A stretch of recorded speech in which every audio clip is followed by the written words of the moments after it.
Welcome to Farm Here Daily, a field forward podcast. I'm your host, David Geiger. Today on Farm Here Daily, how can you connect town or city life to working in the field of agriculture? We talk about engaging with young people about the farm with Jori Showalter of Landus.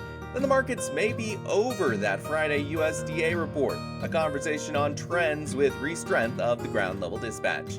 Please be sure to like and follow the podcast as well as our social media at Field Forward Pod. We would love to have you join our community, keeping folks informed about what is affecting our farmers. This is Farm Here Daily.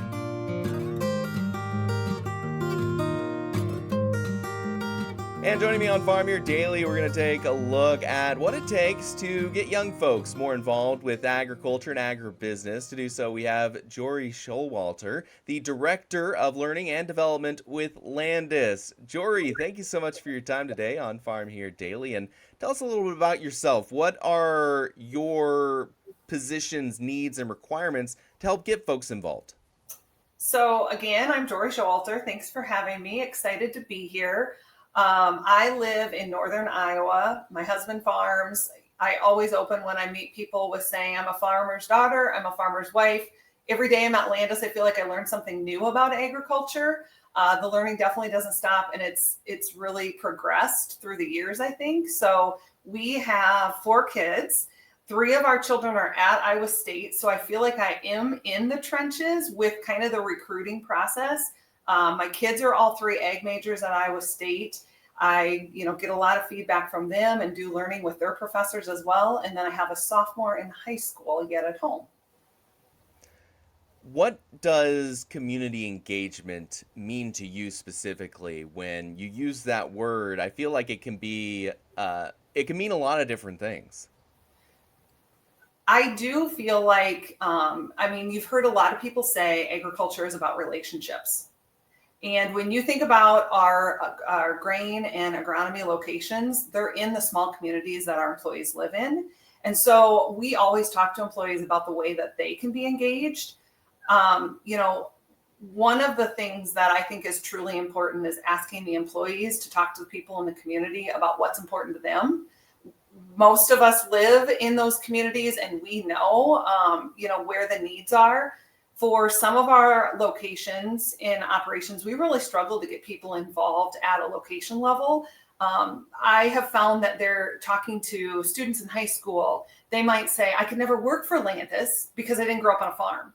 So there's a lot of misconceptions there. And so when you think about what community engagement is, how can we be a part of the community so they can learn more about the things that we do and opportunities that they might not have ever thought they could be a part of? Right. You mentioned having kids in college. It makes it a good opportunity where you can go to events, you can go to planned meetings of what is going on and what folks are looking forward to. Because when you said community engagement, I think of, that could be something from volunteering at a food pantry to going to your kid's soccer game, everything in between. Yes. So when you're engaging at college now, but before in high school and junior high, I think of that's a time where kids are the most engaged. People are the most engaged. You're never quite as busy as you are when you're in those age categories, especially as a parent. I agree. What was kind of the priorities? What did you look for when you reached out to people? I think that piece of having children of that age and the busyness definitely kind of affects how you're involved. Like you said, there are a lot of opportunities, whether it's on a sports team, whether it's the churches you belong to. For a lot of these small towns, our fairs are a big part of what we do. There's a lot of agricultural touches when we touch our local county fairs. Being involved with kids, I think, one of the most important things that I have found is how can I be involved at college campuses? I have really made it a point this year to get involved in our community colleges and then our state universities. I have been asked to sit on the board of agricultural studies at Iowa State, which was a huge honor. When they came to me and asked, they just said, you see it from multiple lenses. You see it from a parent lens, you see it from an employer lens, you see it from that teacher and learning development lens. And so I think the more conversations and the more places you can be involved, you're just going to learn from the people around you. One of the things we talk about a lot in learning and development is You have to get to the causative questions when you're involved in your community. So many times we think about factual questions that when we have a conversation, it's where are you from? What's your name? Tell me about your family. Those are factual. And you're learning, but you aren't really digging into what are some of the challenges and goals in your communities or the people around you. And so that's the biggest push. When we're present in those community engagement places, we have to get to some of those causative questions and answers. I think that leads into an important question, which is what this is all revolving around, which is why is it important to get young people, to get the youth involved in agriculture more so now as a focus? So one of our biggest focuses is how do we get our students involved even before they get to the high school level? If we can get some of our elementary students involved in things like Ag in the Classroom, where there are volunteers and different people talking to them at a younger age, they may consider 4-H or FFA for learning and leadership opportunities. By being involved with those opportunities, it's then going to open up a whole world to them about other possibilities with ag. So I'm circling back and thinking, okay, did I really answer that question? But I do think by us being in those spaces and asking, even to a student who's in 7th or 8th grade, they don't know what they want to do when they grow up. They don't know where their interest lies. But if we're there exposing them to some of the neat things that we're doing in agriculture, I think especially now when you think about ag and the changes in technology, there are so many things that we can bring to them that's going to spark their curiosity, that's going to want them to become more involved. I'm hearing you talk about essentially being a communicator, an ambassador to younger folks. You mentioned that they may think, oh, I can't really get into agriculture because I was not raised on a farm.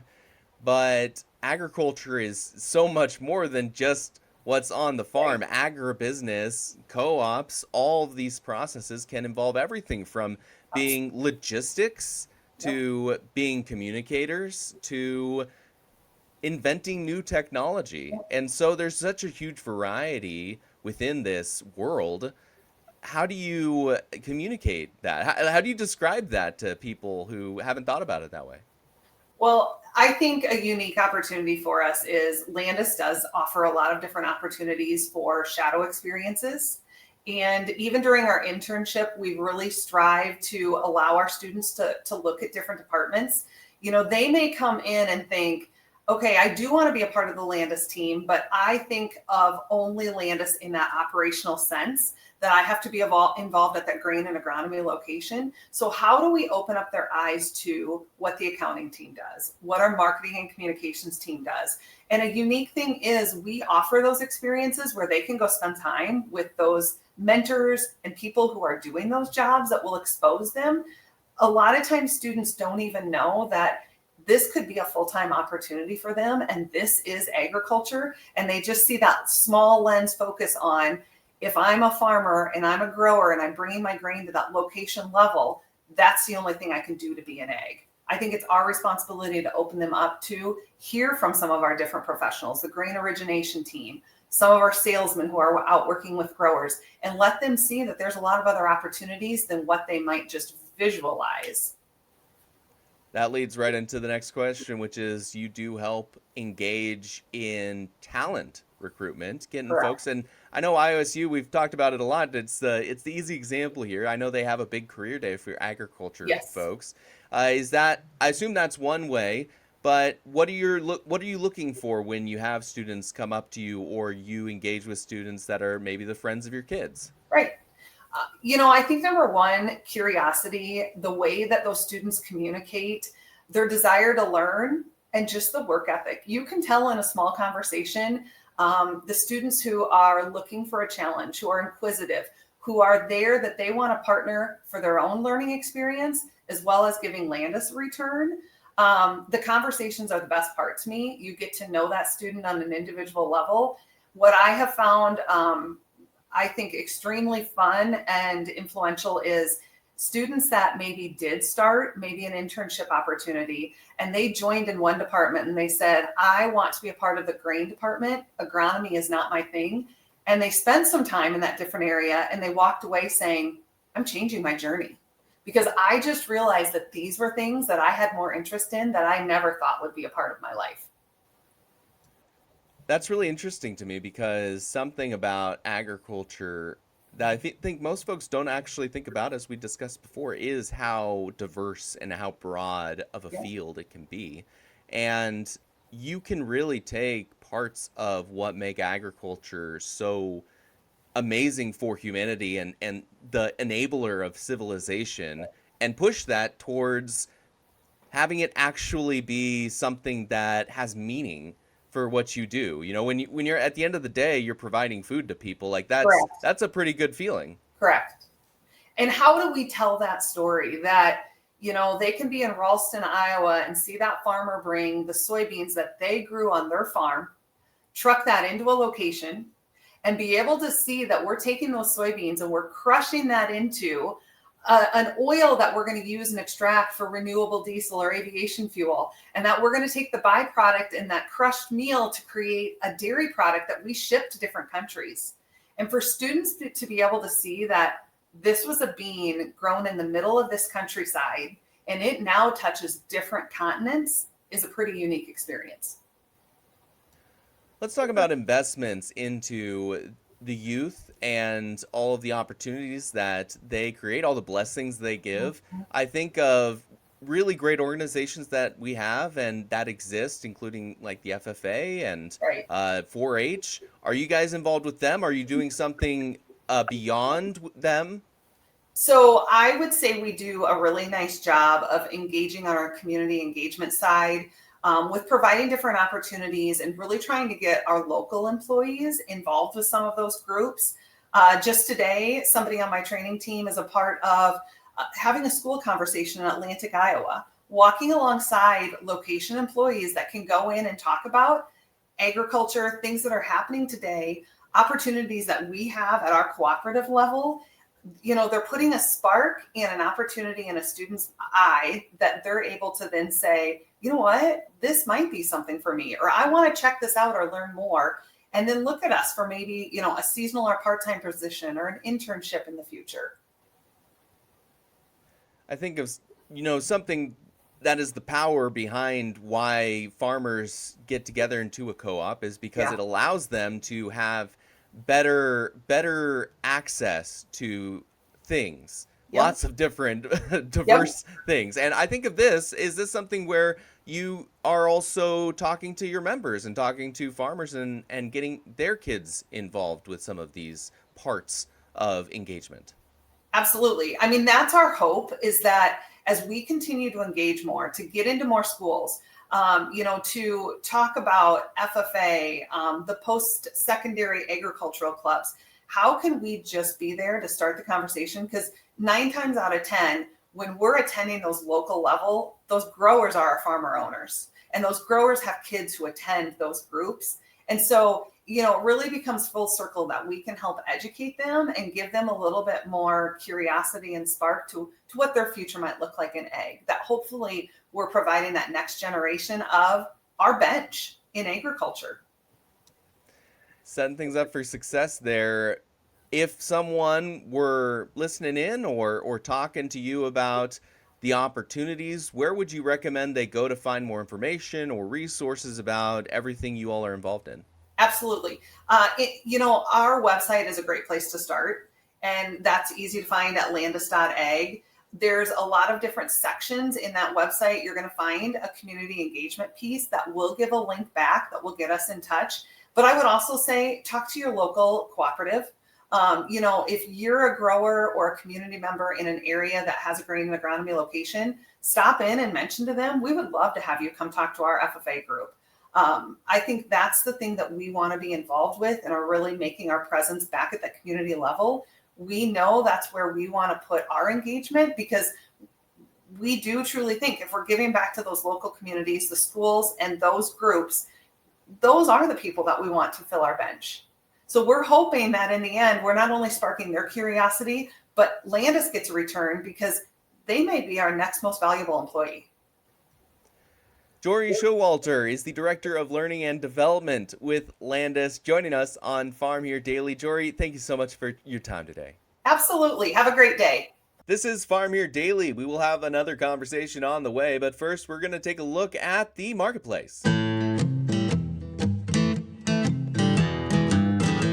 there was some red at the close on Wednesday. March corn 8 cents weaker, 441 and a half. January soybeans 17 and a quarter weaker at 11.35 per bushel. Soybean meal in January $6.80 a ton in the red, $320.70. Soybean oil a penny decrease at 51.42 a pound in the January contract.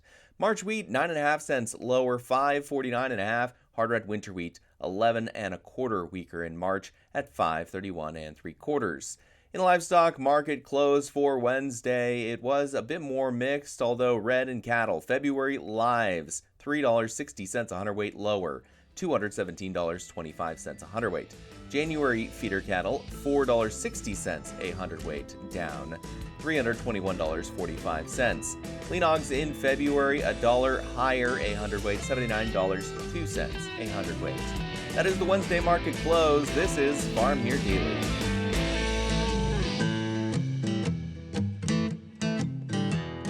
And joining me on Farm Here Daily, we're going to take a look at the marketplace. To do so, we have with us Reese Drent with the Ground Level Dispatch. Reese, always good to talk to you. And I guess to start things off, we should mention a bit of an update since we last spoke, which included talk about the expectations of what the market was looking at going into that USDA report on Friday. Well, we've had about, 5, 6, 7 days around since you spoke to me on that topic specifically. What has your perspective changed in or been solidified by with that report? Yeah. First and foremost, thanks for having us, David. Always a pleasure to talk to you here on Wednesdays. Last Friday's S&D report, I just didn't have a whole lot of hype to it, but, we were excited to see at least maybe what kind of work the government had been doing in their, I won't say time off, but in their forced time off rather. And it turns out, candidly, we just should not have had the report. It was I would frame that. That's the most unique and maybe most disastrous effort of a USDA report that I've ever seen, like in my trading career. How so? What did it do? Well, they just punted, not even punted. Sometimes the USDA punts reports, right? They just hit copy paste and they move on and not much has changed and we go on with life. But this was like, yeah, we're going to put numbers out there. They're really not updated to what current conditions are, but here's what numbers would have looked like 60 days ago when the government shut down. If they followed the average. Not even that. Not even that. No, I mean, that from my understanding and from, basically the disclaimer that they wrote at the beginning of the report basically said, we don't have access, or we did not have access to a lot of the data that we typically have to publish these reports. All we have is the data that we had before the government shut down. So here's that. And so consequently, you probably ended up with a yield number on corn anyway that's drastically different than what reality is. I mean, they took the corn yield down from 186.7 to 186, implying that would be a 7 bushel to the acre record this year versus last year. We've got some good corn, specifically in the Western Corn Belt, right? But I don't think anyone, even those farmers, would tell you that corn yield this year would be 7 bushel to the acre on average better in this country than last year. I mean, Last year's number was huge.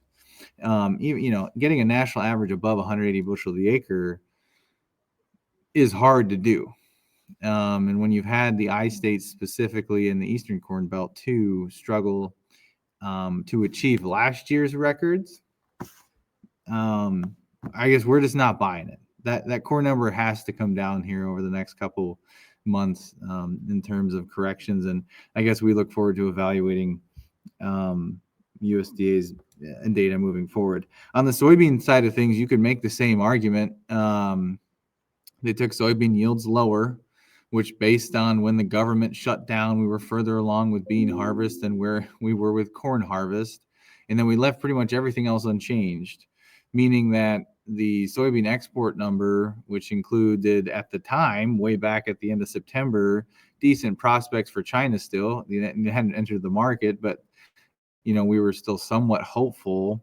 It left that export number change, and I think there's real argument to be made here that number should go down. I mean, even though China's committing to buy 400 million 400 million bushels roughly of soybeans, that total export number does need to come down because of the pace or lack of pace they are on, and also the rest of the world is on when it comes to soybean buying. So basically, short story long, David, is a whole lot of nothing. It was a 5% effort at a report with which I don't blame anyone for, right? I mean, like, these are folks that were semi working at their job and not being they had no time to do it. They had no time to compile all the data to push this report out. And even, during the last couple of months, they weren't getting paid.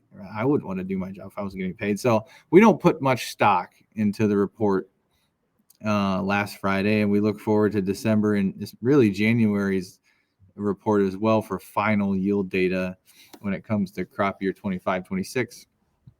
And the market's kind of since then moved on, and so have we, I guess. Well, you mentioning that the market moving on, are you saying that in terms of corn, it's settled in that this is what the baseline is if it is at those high bushels? Or is it saying we don't believe you and now we're going to wait for, say, the January report to really tell us if that's the true bushels per acre or not? Well, on Friday, the market had a really, really weird reaction, right? I would say. I mean, corn, I guess, wasn't all that weird considering the number that was printed. I mean, you had a down day of 11 cents. It was one of the worst days in the last couple months.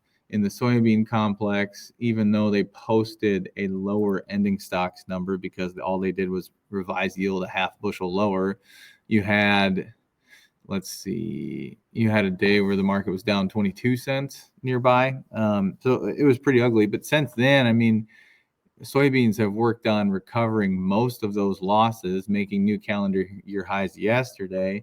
And the corn market has, once again kind of pushed up against chart resistance. Nearby corn East 2025, closed above 435 yesterday, which is positive. It's back beneath that chart resistance number today. But I guess what I'm saying is, like, early on this week, the market shifted focus immediately from the USDA report and focused on the Chinese buying beans Sunday night into Monday.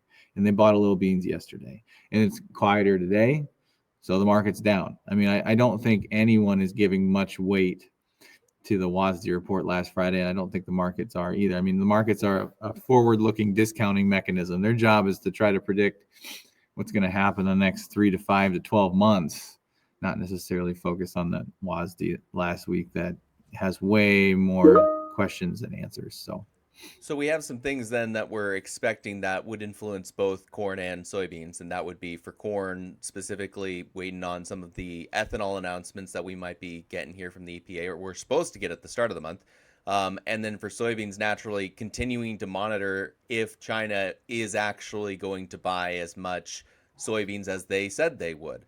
Are those the two primary notes that folks are watching in terms of the market as news, if they're not paying attention to the WASDE as much? Yeah, those are good points. From our perspective in the corn marketplace, there's two big things. There's yield, and then to your point, there's what's the government going to do with biofuel blending mandates, this thing that we've been talking about for the last 18 months, it seems like, that we still don't have an answer on. So yeah, and really that just comes down to supply and demand, right? I do think we have decent corn supply in this country. My opinion is that yield number is going to come down, and might come down drastically, okay? And it might not affect the balance sheet all that much. You might go from a 2.15 billion bushel carryout to a 1.8 or 1.9, which does not scream $5 corn.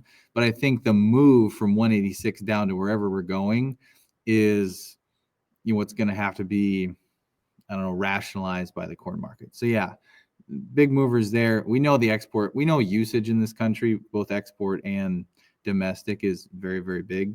So that's, not in question. Yep. To your point, it's corn yield and what USDA does here in the next couple months with that. And then, government on biofuel blending. And then beans, it's all about China. And it's not necessarily a binary equation for soybeans as well. It's not like if China buys 390 million bushels, soybeans will go down. And it's not like if they buy, more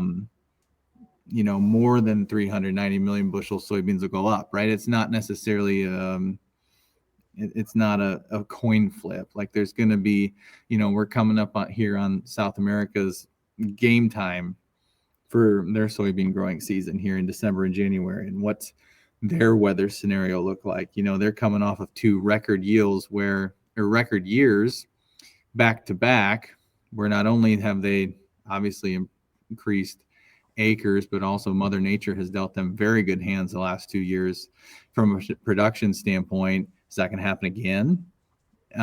If we were gambling people, we might not take that bet. But we'll see about that. But again, you're right. The biggest story is soybeans for now. Once we cross into 2025 or 2026, it's going to be about South America, and we'll go back to trading. The government biofuel mandates will have something to do with that too. But and again, South American weather.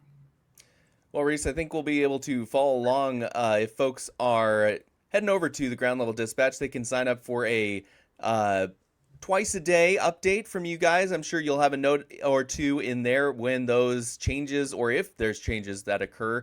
In fact, if you look in the description of this podcast, you'll be able to see a link to try a month-free subscription to the Ground Level Dispatch. Reese, what would folks see if they had a chance to click on that and they decided to give it a shot?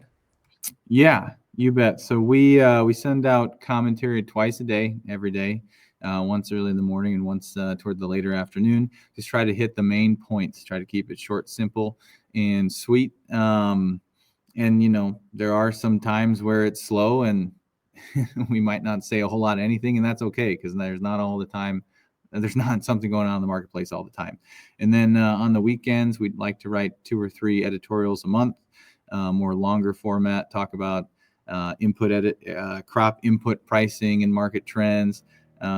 We've broken down WASDE reports before. We've written about John Deere's financials before. Like anything we kind of like to write about, we try to do on the weekends there. So give us a try. We'd love to have you. Reese Trent is with the Ground Level Dispatch. Thank you so much for joining us on Farm Your Daily. You bet. This is Farm Your Daily, a Field Forward podcast. Thank you so much for listening. Again, in order to continue to produce this type of local content, we would love to have you join our community. So please follow the podcast as well as our social media channels at Field Forward Pod. You can also find me on social media at Geiger Reports. Again, I am your host, David Geiger, and I'll be back again tomorrow, everybody.